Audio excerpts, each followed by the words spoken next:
Welcome into Four Verticals Podcast, episode 110 for July 15th, 2025. High top a saturated and sun-filled Jacksonville, Florida. Even though we have that tropical feature that's moving through, tropical feature that's moving to the south of us. Today's actually the first day we haven't had any meaningful rain, at least in our part of the state of Florida. I know that the south it's been a little more difficult, but it is what it is. If you are new here, first of all, welcome in. And also, on the audio side of things, not on YouTube, but on Spotify, new microphone, if you can't tell yet. I don't know if the quality is any better, but got a new microphone, it's like a major change, but just trying some stuff out, if you will. But, of course, this is our weekly show. Do this twice a week if you're new here. Of course, you go for college football, Marvel stuff, Star Wars stuff when it's around, and of course, Tampa Bay Buccaneers stuff whenever there's news, wherever things to talk about. And there is a lot to talk about today. Of course, we have spicy predictions. Been doing that for the past couple of weeks.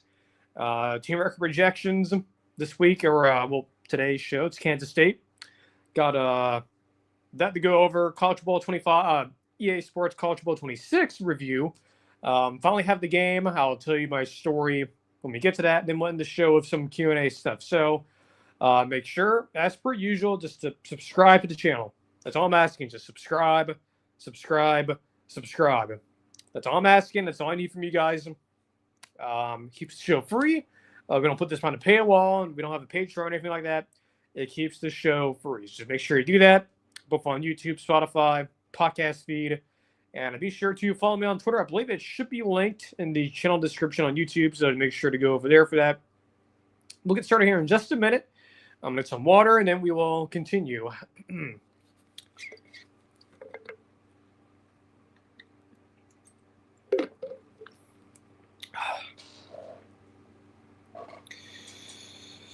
All right, let's get this show on the road, shall we? So, spicy predictions, if you're new here.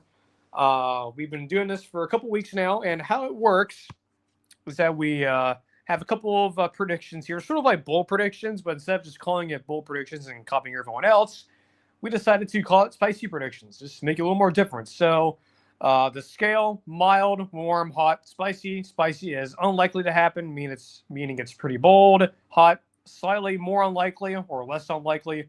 That's hot. Warm is maybe, I could see it happening. And mild is probably going to happen. Again, we've been doing this for a couple of weeks now, a few weeks now, and we got some good ones here to start off with. But there was no spicy one. There's mainly in the warm to mild categories. A little bit not as bold, if you will, not as spicy, but certainly some interesting ones I'm sure none of you have probably thought of, if you will, or things that or predictions that you maybe haven't considered. First one. This is a huge one. So, of course, SEC Media Day is going on. A lot of talk about, especially LSU. And this one sort of ties into that. So, this one is Garrett Nussmeier wins the Heisman, but LSU misses the college football playoff, a la Jalen Daniels back in 2023 or 2022? So, very similar to that. That one was warm. It's a maybe. LSU, of course, Brian Kelly, a lot of pressure with him. I'm not necessarily believing he will be fired, but that's unfortunately on the table. If you're him, I guess. Well, I mean, fortunately, in terms of he'll be getting a lot of money, of course, to buyout and stuff like that. But, would be disappointing to have this end the way it could end in this scenario, right? If Nussmeier wins a Heisman, but LSU doesn't make the playoff, I'm sure the fire Brian Kelly arguments will be full force. So, again, very similar to Jalen Daniels if this were to happen. I put it in the warm category. Again, this could happen. This could certainly happen. I think the only reason why I can say this happening is both the schedule and defense.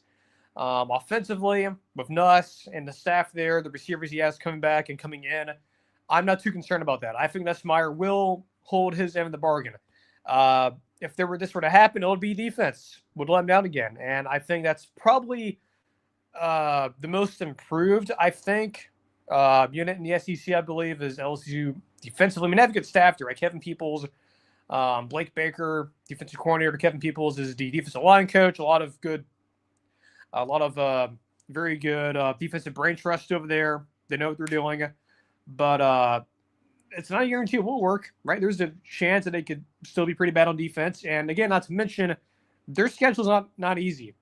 Even in the non-conference, right? You get your FCS team, your local teams in Louisiana. I think you play Western Kentucky, and November. It's before the Oklahoma game, but that Clemson game looming very large. You have not won a season opener this decade. That includes the Ed Orgeron years, 2021 and 2020. You have not won a season opener this decade. You have not started 1-0. You have not started 1-0 since the national title team, which is insane to think about. So, I'm sure by now you know the LSU schedule. I think we've done them already in the record projections. Just to double check here. I believe we have, picked them to go 10-2. Still think that way. Again, they play Clemson on the road. That's not an easy game. Easy game, obviously, not an easy place to go to. I would imagine, if I recall, I believe Clemson's favored. After that, you get Florida at home, at Ole Miss, South Carolina, Vanderbilt, Texas A&M, at Bama, Arkansas, Oklahoma. So again, the same SEC schedule as last year, just the venues change, right? So if you go on the road somewhere, play them at home. If you play them at home last year, you go on the road this year. And this is going to be tough for LSU. Again, there's a lot of tough games on here. I mean, the Florida game, Clemson, Ole Miss, Bama, a lot of these teams, especially with Ole Miss, revenge game on their mind. Now for LSU, revenge would be, beating Florida, right? Because you lost to them last year. So, this is going to be a tough schedule, and I think would be the reason why you could see this happening. Where again, Nussmeier puts up all these incredible numbers, and they have a great year offensively, but again, schedule defense would be the reason why this happens, which is why I put in the maybe category, in the warm category. I think this could definitely happen. Next one, even more likely could happen, is Ohio State starts 2-2 after 4 weeks.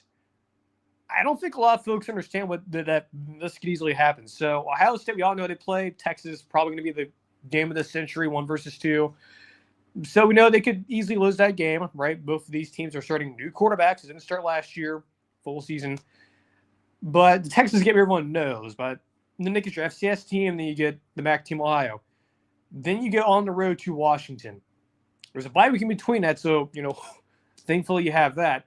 But you go to Washington on week 5, I believe. So it's after your first, it's within your first 4 games. So again, Texas, FCS team, G5 at Washington.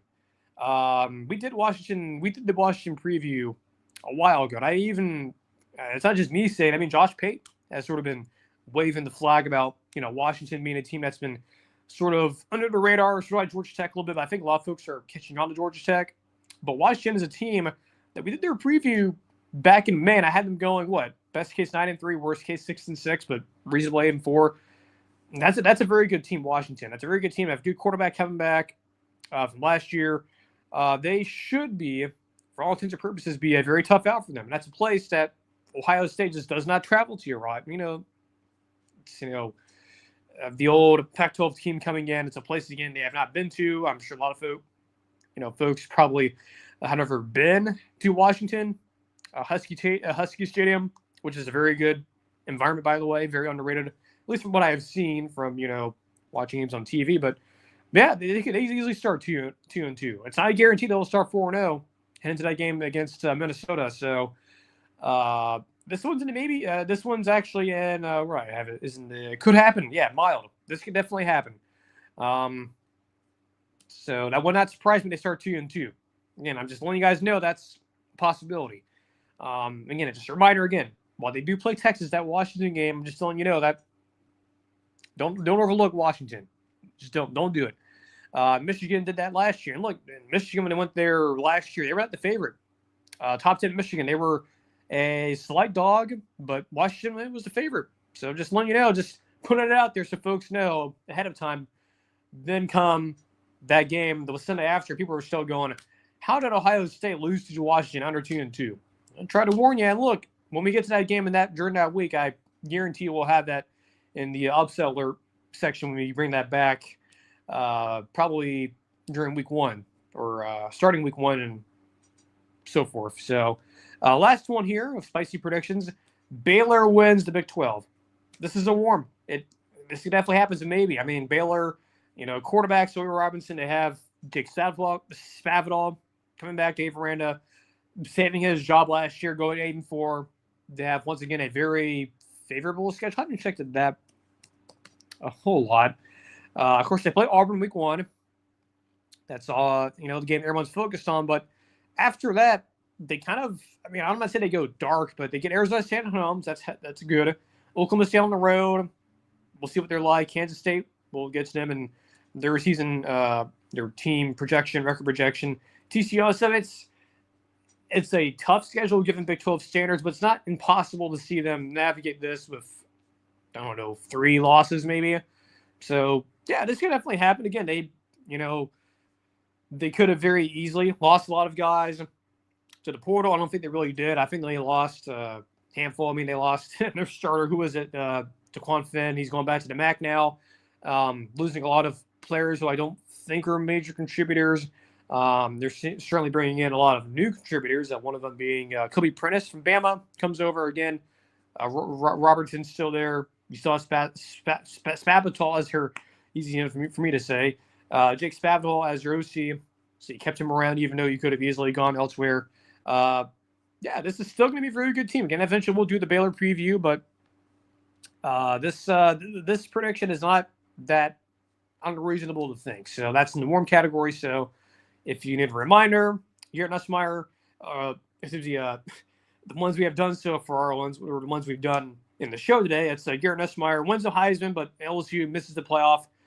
That's in the warm category. Ohio State starts 2-2 after the first 4. I said the first 4 weeks is really the first 4 games. That's in the mild category, so that could definitely happen.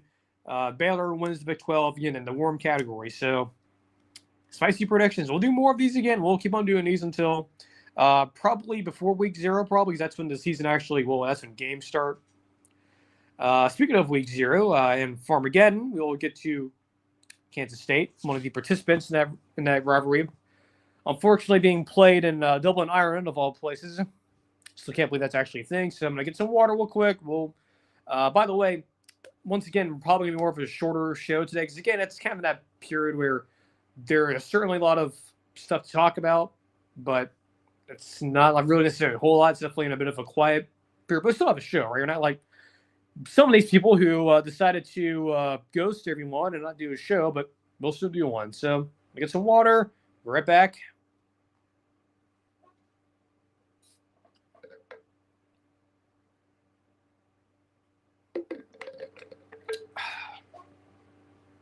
Again, if you are new here to the show, first of all, welcome in.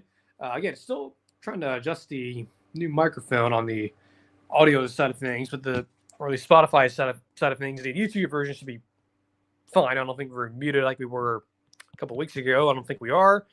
Again, if you're new here, make sure, again, subscribe. Podcast feed, YouTube. Make sure you like the streams. Make sure you comment on them. As we get closer to the season, in our first, our second full season approaching, again, make sure you follow us. We have a whole influx of new followers on Twitter. One of them actually being Lewis Turner from Action News. Not Action News, Jack's the wrong station. Lewis, if you're watching this, apologies. Wrong station. It's First Coast News. He followed us. Hey, always like to get new folks, especially a meteorologist, if you will, following us. And again, this show is not behind a paywall. This show is free. Free to all of you. Again, we do not put this behind a paywall. This is completely free for you guys, completely free of charge. I know there's a lot of shows that do have things behind a paywall. I get it. My people do it, but we here, just me, we do make sure to have my information and my thoughts available to you with no charges or anything. So as long as you guys continue to subscribe and support the show, that helps us out a lot. And we're not the best show per se, a best college ball show, but we are the youngest. We're just about a year old now, and we'll hopefully be around for a while. I think we will. Team record projections. We've been doing this for the past couple of months, since May. We've been doing a lot. I think we'll try to accelerate this, meaning that we'll probably start stacking some of these, I think, going forward. Of course, last week we only had one show this past week. So we did Auburn last week, Kansas State today, and I think we're doing Louisville on Thursday. So how about that? But yeah, we're going to try to get the most of these teams as possible, most of them as possible. Won't cover all of them, but we'll get to the majority of the majority of the major ones that I'm sure a lot of you want us to cover. But next up is Kansas State. Bit of an underlooked, underappreciated team here. So Chris Kleiman entering his his 6th or 7th year, been there taking over for Bill Snyder. I was a huge fan of this hire when it was made. Chris Kleiman coming over from North Dakota State, very successful there. I just feel like it made sense, right? He's from the region, from the Midwest Plains area. Again, great pedigree at the FCS level, comes in, takes over. Again, this is before the transfer stuff, so it was mainly the same roster Bill Snyder had, and he quickly got them competing for bowl games pretty quickly, and 8 wins. I believe his first year they beat, was it Colin Murray or Jalen Hurts? I think it was Jalen Hurts. Yeah, Jalen Hurts, Oklahoma, first year for Coach Kleiman, beats them. So he's had a sustained amount of success. And sure, he's had some losses. The Arkansas State loss a couple years ago. Yeah, it's not great, but, that was 2020 and whatnot. But, they won the Big 12 in 2022. Again, everyone misremembers that. They think TCU won it. Well, it's Kansas State. Just to make sure everyone knows that. Wikipedia and Google exist. But ever since then, of course, a lot of roster changeover. Of course, Colin Klein leaves to go to Texas A&M. And now they have Avery Johnson at quarterback, and he's been the star there for the last couple of years. Last year, disappointing. I thought they would have played a lot better. Whatever it was, whether it was them trying to make Avery Johnson sort of a passer, which is not his skill set, but he's certainly a dynamic threat running the football. He is your center point of your offense. Hopefully, that with Matt Wills being there, again, they sort of tried to implement more passing stuff, which is I don't know if it was really working last year. Maybe they sort of dialed that back. Maybe they do sort of aim for a more run-heavy approach. And that's his skill set, right? That's Avery Johnson's best ability is to run the football. He can run around, and it's not a bad thing. It's not necessarily a good thing either. But I think in that world, or at least in the realm of Kansas State and their talent around the roster, because it's not the most talented team in the Big 12, but it's certainly pretty experienced. I think they need Avery. Excuse me. They need Avery Johnson to be healthy. Like, they cannot have him, getting banged up. Sort of like Jalen Milroe last year. Jalen Milroe, while he wasn't necessarily officially injured a lot last year, he was banged up. He was definitely sore. Probably had to take a lot of ibuprofen after games and whatnot. Wasn't totally himself the entire year. They can't let that happen to Avery Johnson. Like, Avery Johnson's best skill set is his legs. Need to have that preserved. Just I understand why. Maybe early in the year you see him more of a passing attack from Kansas State, less in running. But with their schedule, they're going to need his wheels to be a factor, and that's non-negotiable. Running game outside of Avery Johnson, Dylan Edwards, the Colorado transfer. Joe Jackson is the other returning running back. They lose Giddens to the NFL. That those two come back, they should be fine. Receiver core remains to be seen. It's kind of a bit of a non-factor given what their offense is. So we have J.C. Brown is still there, Garrett Oakley, Will Swanson, Braden Lofton. So there's some good talent there. And, of course, they have a freshman, Lekon Cure, was another pretty good wide receiver recruit. I believe he was in the last recruiting class. So they have talent there, but I'm not expecting Kansas State to have like a 3,000-yard passer from Avery Johnson. That's just not what I'm expecting. I'll be stunned if that happens. The O-line, still quite good. Of course, they bring in the Ohio State transfer at, I believe it's a center or tackle. I don't remember. It's Fitzpatrick, I believe. So unit should be consistent, again, with the run-heavy scheme. Defense, though, we'll see. They were good last year. Most of their players are coming back. They lost a few key players. I believe it was Jacob Parrish is now leaving to the NFL. He's gone. So we'll see about that. I mean, again, I think this coaching staff in general, for the most part, is one of the most experienced coaching staff in the Big 12, right? I mean, they're, Matt Wells, second year, Joel Kindleman, he's been there for 6 years, as long as Kleiman has almost. So it's a very much a veteran-laden coaching staff. Again, Matt Wells has been around for a while, both as a coordinator and head coach. So coaching staff-wise, I'm not too concerned. Their schedule, though, is pretty tough, similar in ways to last year. So their rivalry game, Farmageddon, again, against Iowa State, that's week 1. You can lose that game. And unfortunately, it's in Dublin, Ireland, of all places. And I'm not a fan of that, but whatever. It's fine. I'm sure it'll be a great, spectacle, and you'll have, the Guinness will be flowing and whatnot. And look, I'm a fan of Guinness too, but it's just, I don't know. Like I said before, I know I sound like the old man yelling at cloud. College football games should belong on college campus. I don't know why it's so hard to figure that out. I get it. TV money, it's all about the dollar and whatnot, but it's like this game should be played at, in Ames, Iowa, or in Manhattan, Kansas. I just don't know why there's a problem with those venues. Like, there's something wrong with Bill Center Stadium now. Is there something wrong with it? That's news to me. So yeah, Iowa State off the bat, neutral site. That's a tough game, regardless if it's home, away, neutral. Then you get Arizona, who was a conference member, but again, the game last year against Arizona and the one this year were scheduled ahead of time. They couldn't change it, so it is considered a non-conference game, even though you could easily play each other again in the conference championship game. And that is also much like last year on a Friday, so it's a standalone games on Fox. That's going to be a tough game to a certain extent. UCF, Scott Frost, they come to you. That helps. Instead of going to Orlando. On the road at Baylor, mentioned Baylor earlier. Like, this could be a sneaky major game in the Big 12. You get Texas Tech at home, so that's noteworthy. TCU, same thing at home. You, though, go to Oklahoma State and you go to Utah late in the year. That's tough. I don't know what to say, especially Utah. Utah definitely is tough. Then you get Colorado at home. Let's say for Colorado team that is rebooting, if you will. So based on all of the looking for that schedule, again, tough to a certain extent, but you can see how they could potentially manage this. Which is why I have let me fix that.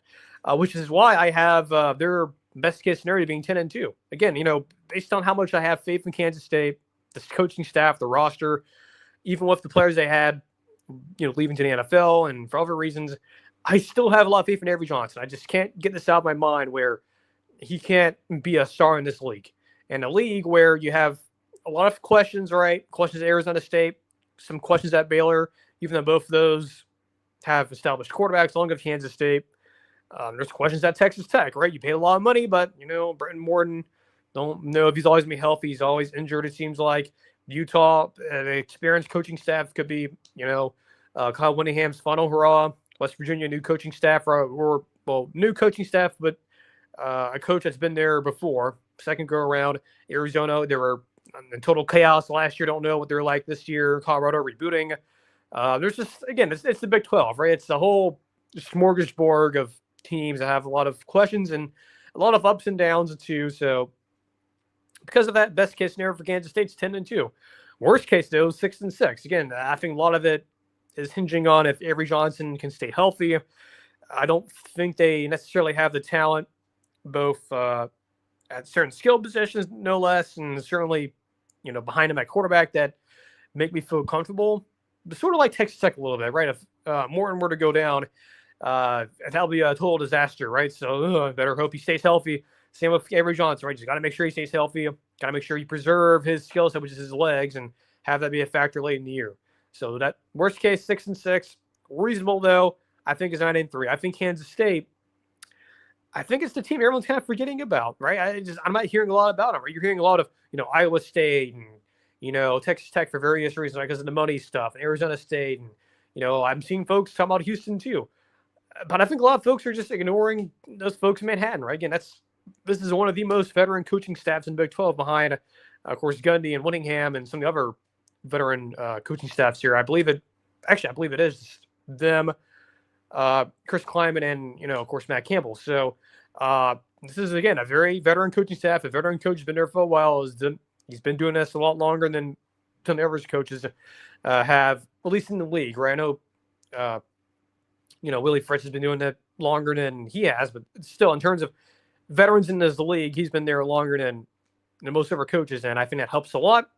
I think it does help that you get a lot of your bigger games at home, like TCU, Texas Tech. Scary going to Utah late in the year. It kind of is what it is. So, yeah, I think 9-3, pretty reasonable, I think, right? I mean, I just think this team could be pretty good. I was telling them last year, maybe we were, and I think you see this a lot with a lot of these teams where you hype them up. I think Iowa State was like this a couple years ago where you sort of hype these teams up, but you do so a year early, but it's the year after that everyone's sort of, oh, okay, back to the, you're going back down to the mean, right? You're sort of residing back there. But then it's, oh, we were just a year early on them. So how about that? 9-3. I think that's reasonable. Again, best case 10-2, worst case 6-6, reasonable 9-3. I think a lot of folks will disagree with that, but I think some of you may agree with me on that. We'll see. Get some more water here, and we'll continue on as we merrily roll along.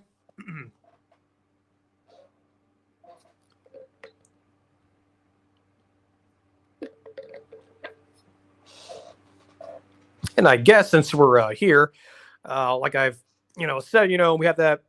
Of course, this show's in Florida. Of course, we have the that tropical feature, although it's still an area they're watching. I guess for talking about the weather here, still 40% chance. We'll see if anything develops. It's now moving, I believe, just now coming on shore the area of low pressure. But yeah, I mean, I was afraid we would have to be doing this this show early because of the microphone here on Spotify version. I guess some of you guys didn't catch that, but like I said, I was, somewhat afraid that we're going to have to be doing this show, early, and we're going to have to, avoid doing it late. And that's been the case really for the past, several months, right? Because of the afternoon storms here in Florida, and again, I'm not necessarily over the moon about having you guys having to listen to thunder in the background and stuff like that. But today here in Jacksonville, it's been a very quiet day. We checked the radar here. Don't think there's anything major going on. And of course, the Jax radar is down, so we can't use it necessarily. But looks like it's going to be a very quiet day so far. And then there was a lot of action towards like the Tampa area yesterday, and just a lot of rain, some flooding, and some stances as well. I believe an area close to Tampa got a lot of rain, so I think it was like 10 inches of rain, I believe. So yeah, I mean, it's been off and on rain here, but I think today and tomorrow are somewhat going to be dry days, at least for us here in Jacksonville along like 95 corridor here in northeastern Florida. But yeah, just sure a lot of you were wondering my thoughts on the weather here, but yeah, I'm still watching it. We'll see what happens when it gets into the Gulf, but yeah, we'll keep an eye on it. And that's enough of weather talk here on the show. But yeah, I figured may as well, deep in the show, may as well talk about it. Speaking of deep in the show, put this in here for a reason, because I'm sure a lot of you were probably wondering how I felt about this, and that being EA Sports College Football 26. So I did my review when I tagged one of the devs, Scott O'Gallagher. Not necessarily from the program, but, hey, I respect the folks over there at EA. They're really good. So I guess I'll probably start with my story first and how I ended up getting the game. So originally we ordered, at least I ordered the game on Amazon, right? Pre-ordered it, was going to come sometime in July. I don't think it was finalized yet, but as we sort of got closer and I started checking the date when it'll be shipped and delivered, it was saying yesterday, which was in Monday on the 14th, which the game itself, the standard editions, like if you were to go to like the store, the like GameStop, Target, whatever, the physical copy of the standard edition would be in stores that day. It'll be there when the store opens. So, and just initially I thought, good, because again, like last year, I think I may have told you guys this before, but last year's game on Amazon, when I ordered it, came the day of release. So I thought, okay, this year it'll be the same thing, right? But it didn't. It was going to come again yesterday on the 14th. So instead of, and again, I said this on the Thursday show, well, Thursday being last show, I sort of hinted at, hey, I was sort of getting antsy and stuff like that, and I was mentioning, hey, I may just crash out and just cancel the order and buy it. Just have it downloaded from the Microsoft stores. I'm an Xbox guy, but I ended up just saying, you know what? Let's just go to Target, have some available. Just may as well go ahead and do it. So changed plans, canceled that order, got the game that Thursday afternoon after the show was over. So I've had it for a couple of days now, and I guess I'll start with my tweets. I guess that's my journey of getting the game. Here's my initial tweet after about 24 hours of playing it. I ended up tagging Scott O'Gallagher. I think he's the only dev that I know for sure is on Twitter. He's the only one that I think a lot of folks seem to follow, I guess. Or he's the most notable one that's on there. So here's what I put on Twitter, and then I'll give you guys more thoughts. After 24 hours of playing CFB 26, it's a good improvement over 25. Scott O'Gallagher and company took care of us. Dynasty mode is better than ever. Gameplay is still fun. And I still believe that. I think, I guess we'll do the positives first, and we'll get into some of the negatives. There is negatives, it's not a perfect game. But the positives, right? Gameplay, great. I know a lot of folks were saying that the gameplay is going to be a lot, I think people like Bordeaux were saying, hey, it's going to be a little bit slower than last year. He didn't like that. And when I heard that too, I was like, that's interesting. And what's weird is when I got the game and got it, booted up, whatnot, downloaded and stuff, and it's installed, it really doesn't feel that slower to me. It just feels the same. And I think what people are getting confused, it's definitely a little different. It's not the same, but it's not that it's slower. I think it's more streamlined. It's more smooth. I guess it's not as, janky and archaic. It's actually more in line with the old games, right? The old games are definitely still faster than the Madden stuff because, again, the college games are a lot more faster. The players, of course, are, younger. But it was different than Madden because it was definitely more faster, and it just felt different. And it still feels different than Madden, but sure, could you see some influence from Madden, right? Some of the animations are similar, and that's typical, right? I mean, it's football. It's not like it's going to be that different. But the gameplay, I can't disagree. I think it's the same. Does it feel smoother? Does it feel more streamlined? Yeah, I mean, I think that's the difference people are noticing. And even in some of the footage I've seen from, either Bordeaux's early access stuff or other people's videos, it's just even that, it's like it just didn't really feel all that different. It just felt mostly the same. And it just felt kind of more streamlined. I think that was definitely the what was sort of the issue, or not issue, but I guess sort of the thing people were noticing, and I noticed it too. But again, I don't know if it's necessarily faster or slower. It's more streamlined. And I think that's the best way I can somewhat put it. So that's good. Again, Dynasty, much better than last year. Just incredible. Some of the stuff they put in, and a lot of the stuff we knew from the leaks, from like the early beta stuff that people were leaking on Reddit and stuff like that, and Twitter. The trophy room, the cultural history tab, just stat tracking in general. Thank you. And also too, when you customize the conferences, and that's actually a bit of a issue that I will talk about here in a minute. But one of the issues I have, while you can still customize the conferences, and you can do kind of basically wherever you want for the most part. You can still do wherever you want. There's no real restrictions, but there's you'll see what I talk about in just a second, or you'll get what I'm saying here in a second. But when you customize the conferences, one of the things I was wondering with the way the history tab is set up, it has everything categorized by conference, right? So in the Big 12 has the current members, and the SEC has the current members. So you have Baker Mayfield's name, Kyler Murray's name, and the Heisman winners, right? But what's interesting is that when you revert to when we customize the conferences, the history tab updates, and it correlates with the arrangement of the conferences you have. So that's kind of cool that they actually did that. I was worried I was going to be really skewed and weird. Thankfully, the devs there found a way to transfer it over to make it flexible. Presentation looks amazing. The scoreboard looks really cool. Some of the stuff like the team entrances are definitely a lot better. The dynamic lighting looked good in the clips and the leaks we saw. Looks even better in person. Just a great addition. I love that. Recruiting, part of Dynasty. Mostly this is going to be Dynasty. I don't really touch Road to Glory. I may actually touch it this year because it does have some high school stuff. But, a lot of the stuff about Dynasty, the big thing, recruiting, amazing. Yes, the deal breaker stuff's annoying, but I will say I think last year's recruiting was a little bit too easy, especially for the smaller schools, which I didn't really make a whole lot of sense. You can still get 5-star players at a G5 school and this year's game. You can still do it. It's awfully harder though, but you can still do it. But I feel like last year, in terms of recruiting, while it was still really fun, it just felt in a lot of ways, especially with these the smaller schools, just felt a little too easy. I guess like it felt a little too easy in a lot of ways, and I think too along with the coaching archetypes. I'm glad that they sort of dialed that down. You can only have, it's a much more slower progression. Which is another thing too I didn't like about last year's game is that you could essentially become Nick Saban overnight. Like it was pretty easy to become Nick Saban.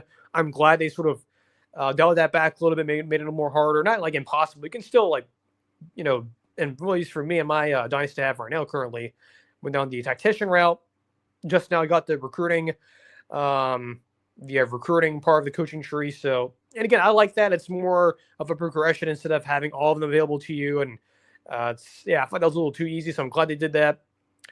Again, gameplay stuff is really good. The playbooks are great. Custom playbooks, I think it's underrated. I think a little bit underappreciated. Love how you can, edit and whatnot, the playbooks and do some cool stuff and actually use it in your dynasties and whatnot. Formation subs are really cool. Although it's not that useful, or at least I shouldn't say useful, but it's, I don't know. I mean, it's useful, but with the new in-game substitutions, like when you're on the field and you can do it, like substitute players in before you call the play, and then afterwards the player comes in, it kind of does defeat the whole formation subs purpose, but I guess it kind of makes sense to have both, but it's nice to have those options, unlike last year. So yeah, again, gameplay stuff, really happy with. The customization stuff, I like it, and the transfer portal too. Thank you that we can edit it now, and you can have it to be you can have it be total chaos or have it shut down. Which I guess shutting it down is kind of weird. I don't know why you would shut it down because you can't do that in real life. But I guess if you're more of a traditionalist, I guess back like if you prefer to have no transfer stuff and having your players sitting there and develop over time, I guess there's a spot for that too. But for people like me and like Bordeaux and all those folks, yeah, we have that, those sliders are always in the max, man. Like that, like it's chaos. And I actually do like how you can have just I guess it's not realistic now, but a sort of realistic circa a couple years ago where it was just, big names all over the place. And it's cool that you can give that option to have just complete portal chaos. And I like that. So yeah, the portal, the sliders and stuff, the customization is good to a certain extent, but that's where the criticisms come in. Or at least the issues. Now there are issues that I have not run into yet that some of you have. Like for example, like the not being able to snap the football. I may have encountered that once, but I thought that was a new thing they added in, like a new thing on the road. But apparently it is an issue. So I haven't experienced it that much. Again, I experienced it maybe once. That was when I first got the game, and I haven't experienced it since. So that's an issue I think folks ran into. And I think EA has addressed this. I think they did fix it. I haven't obviously played the game. I'll play it later. So there isn't updates. I haven't done it yet. So I'm assuming they fixed that.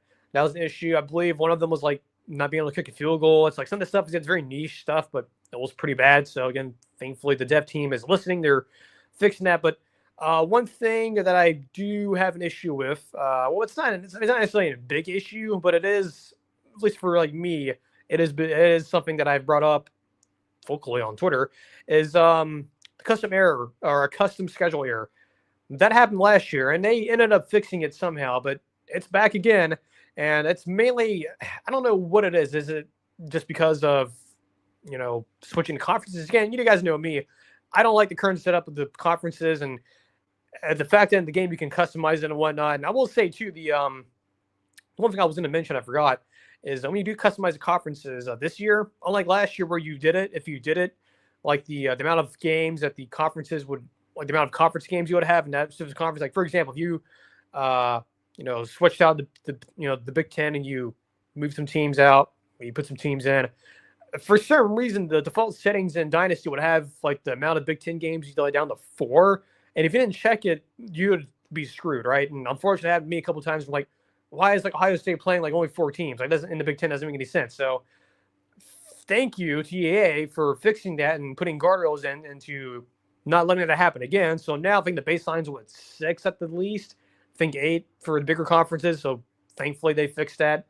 And that's no longer an issue because I was weird last year. You had to really double check and make sure you made it to where you weren't having like the Big Ten, the Pac-12 having only 4 conference games. So thank you, TA, for doing that. But unfortunately, because you have now like protected opponents, which I do like, by the way, that's good. But the sort of consequence of that, and I think this is now, I think we know now the reason why they chose not to put this in last year is that because you have that, and because of the customizing the conferences, that has sort of made it to where you can get a custom schedule error. I've ran into this, especially with my, the only dynasty I have, it's my team builder team, and it's, the first year was fine. I can sort of schedule whoever we want because again the conferences were fine. Year 2 was fine to a certain extent; it was normal. But year 3, man, my third season, it's just like I go to the custom schedule and I want to change it the way I want, right? So I have, maybe I want to bring in some of my team builder team's rivals, right? I want to play them in the non-con. The freaking schedule says, oh, it's not valid. You must reset to the original one. It's like I can't even change it. It's like it's just stuck there. So I made it pretty vocal on EA's their CFB Direct tweet because they put out something about their little update. Of course, out their big title one in a few weeks. Hopefully, the folks there they fixed that. And again, they fixed it last year, so hopefully they'll get around to it soon because it is kind of annoying. But yeah, I mean, it's like I tried to do the custom schedule and there's error pops up saying schedule's invalid and we reverted to the original one.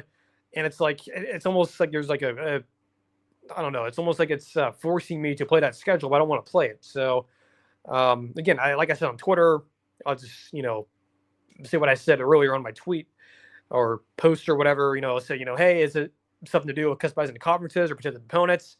I kind of think it is. So it sucks. But again, the fact that the entire dev team there, Scott Gallagher and company, they do take care of us. They listen. So it is good that they are aware of this as an issue. And they were aware of it last year and they ended up fixing it. So hopefully in the title update, which should be coming about in a few weeks or so, they will fix it. I guess if you're running into that issue like me, I guess if you want to play, the teams want to play, I guess just rearrange the conferences again and hopefully get yourself in a conference to where you want to play those teams, I guess. Or just don't change it, unfortunately. But, yeah, I mean, look, there's always me bugs in games. Like, there's always me issues. And I know a lot of folks gave the EA a lot of crap for, some of these smaller issues, like my issue and, like, not being able to snap the football and the field goal thing. Those happen, right? It's not always easy. It's not perfect. We would want to be perfect, right? It'd be nice if it was perfect. But look, man, it's tough. And as someone who knows a little slightly about the computer coding world, as someone who took a coding class in college, which didn't necessarily go well, at least to a certain extent. It was fun, but whatever. I do understand that there's a lot of things you can miss in coding stuff and like developing things. A lot of things you can miss. You have to go and test it out and whatnot. Maybe there's some stuff that they missed initially that weren't issues before. I don't know how they missed it, whatever. But again, thankfully, the folks over there, the devs, are willing to help us out and are willing to give us a chance, or at least give themselves a chance. So I don't know. I mean, or at least giving them a chance to help us out and whatnot. So yeah, again, the game itself, great. I've had a lot of fun with it, but I don't know. It's kind of interesting to say the least with some of the issues they've had. So I don't know. We'll see what happens, but hopefully they do end up fixing some of the issues. It looks like they have, but hopefully by the time they get to the big title update, they will fix even the more other issues that are out there. So we'll see about that. As we merrily move along here, we got Q&A left, and then we'll end the show with this. First question is Texas A&M not bringing Marcel Reed to SEC Media Days a signal of something? Will he even be the starter week 1? This was something I did not know about until yesterday when I was watching Cover 3, Bud Elliott, Tom Fornelli, Chip Patterson, Danny Cannell. So they were on yesterday. I listened to them, and Bud was the one who kind of sounded the alarm on this about him not being there. And I think it's interesting that noteworthy, right? He's not there. And I think Bud, I don't remember what he said verbatim, but I think he said something to the line of, hey, he's not there. From what I'm hearing, that could be signal of something. That could be, signal of he's not the starter. And I think Bud even, to a certain extent, he's not a fan of his to get it out there. I mean, he wasn't a fan of him last year too. So look, Bud, I like most of his takes. Some of them, yeah, I will say he is pretty aggressive in some of his stuff, but, is what it is. But I do understand what he's coming from, that This is interesting. He's not there most of the time. You don't usually leave your starting quarterback. And again, I think something that either Chip or Tom brought up is like, look, and it's Mike Elko. He's more of a defensive coach. Maybe he just that's the way he prefers to do it. But still, I agree with Bud too. It's that it is weird that he's not there, and that there is certainly some signal that he may not be the starter. We'll see, especially towards later in the year. It's I don't know. Look, given as someone who's a fan of running quarterbacks, Marcel, he is not the best quarterback. He's definitely a pure runner. He can't really throw the football very well. I think his completion percentage is like in the 50s. So, I mean, look, if Bud's right here and this is a signal and he may not be the starter week 1 and, or heck, maybe not even the starter by the end of the year, look, it's on the table. It's not impossible, but we'll see. I mean, again, it's noteworthy. Just something to point out there. And, is it a signal of something? Yeah, probably. And we'll see what happens with that. But that is something that is developing, if you will, a bit of a developing story. But yeah, I figured I would talk about that. A lot of folks were asking about that. And I gave you guys my answer on that. Last question here, and a bit of a fun one. Thoughts on the new Tampa Bay Buccaneers throwback uniforms. So Tampa, and I believe some other teams too, put out their new uniforms. And of course, Tampa, they've had their creamsicles for a couple years now. It's the home ones. But now they have the all white and like whitish cream orangish uniforms now. So they have both versions now. And they look great. I will say this about Tampa, as I am me being a Tampa fan, they definitely have some of the best alternate uniforms in the NFL. Currently, not the ones from like last decade, like from like 2010, like 2019. Those are cool, but the ones you got from like 2020 onward are definitely the best versions, at least I've seen. And they're really they've done a really good job of developing those uniforms. Again, I've always been a fan of the creamsicle stuff. I'm a stickler for that. Though I will say, though, as a casualty of this, the other alternate uniform I did like, which is all pewter, like the all like silver, like kind of like Tennessee's all smoky grays, sort of that type of color.